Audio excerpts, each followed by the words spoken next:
අම්මට උඩු ඩයල් එකක් එනවා.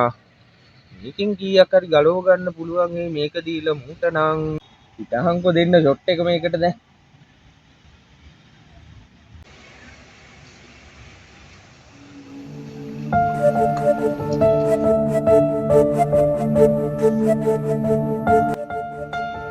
අනේ මහත්තයෝ මේක අරගෙන මට කීයක් හරි දෙන්නකෝ අප්පා. ගෙවල් උද්‍යානායේ ගිහිල්ලා යට වෙලා ළමයින්ට කන්න බොන්න දෙයක්වත් නැහැ.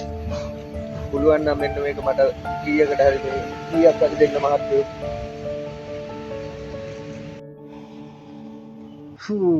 මාත් මේ හැම තැනම කනාය ගිහිල්ලා පාරවල ගන්න දෙයක් නැහැ. එන්න බෑ. මාත් මේ ෂෝට් කට් වලින් දාලා අපේ ගෙදර මොනවක් කන්න නැහැ අප්පා. මොනවා කරන්නද? ළමයිනු ඉන්නවනේ. කමන්නේ නැහැ. ඉන්නවා බලන්න. මෙන්න මෙතන රුපියල් 1000ක් තියෙයි.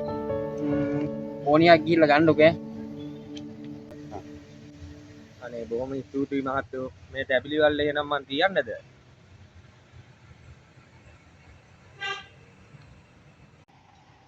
තැඹිලි වල ඕනේ නැහැ. කමක් නැහැ. මම යන්න එහෙනම් ඈ.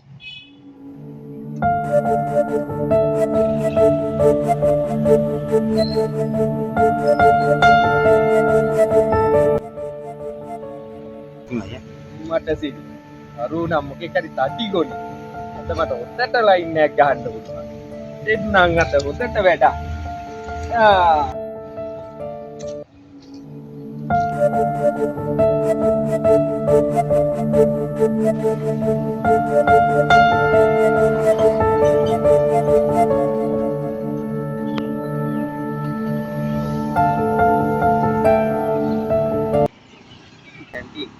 මේ දැබිලි වල අර මට රුපියල් 500ක් දෙන්න අපේ ගෙවල් ඔක්කොම යට වෙලා ළමයින්ට ගන්න දුන්න දෙයක් ඉන්නේ නායක්. අනේ පුතේ මේ බිස්නස් අඩුයි මේ රුපියල් 1000යි තියෙන්නේ. ඉතින් මේ 500ක් හරි ගන්නකෝ.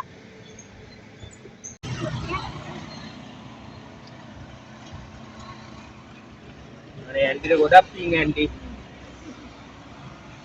එහෙනම් මං ගිහිල්ලා එන්නම් ඇන්ටි. එක්ක 500ක්ම දින අතන කල්ල මරේ. හොද්දට බොන්න පුළුවන්. මං යනවා බාර් එකට දැන්. එනම් මට කල්ල මරේ. මතම ගංගට දනායනවා නම් මට උදයි. ටිකක් පුදිය ගමු බලන්න.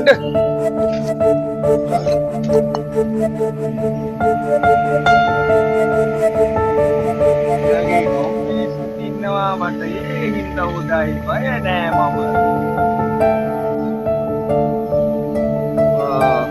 සැප ජීවිත මේවා.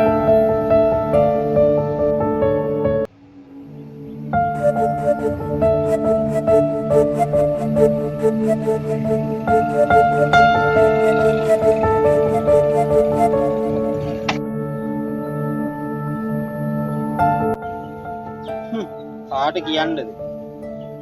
අපේ රටේ මේ ගම් අතුරු නායනයකට තියෙන මිනිස්සු විතරක් නෙමෙයි නැති මිනිස්සු ආධාර දුන්නා.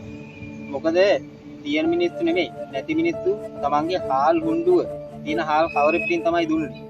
ඉතින් මේ වගේ මිනිස්සුන්ට නැති පරිකම අගින්කම් තියාගෙන මිනිස්සු එනකොට මිනිස්සු ඉතින් කීයක් හරි දෙනවා. ඒක අපේ සිංහල රටේ හැටි. ඉතින් මේ වගේ මිනිස්සු ඉන්නකොට මේකට කවදා හැදෙන්නද නේ? මම නම් කියන්නේ අපි ආධාර ගන්නකොටත් ඒ අවශ්‍ය දුන්කම් කපුල්ලා තියෙන්න ඕනේ.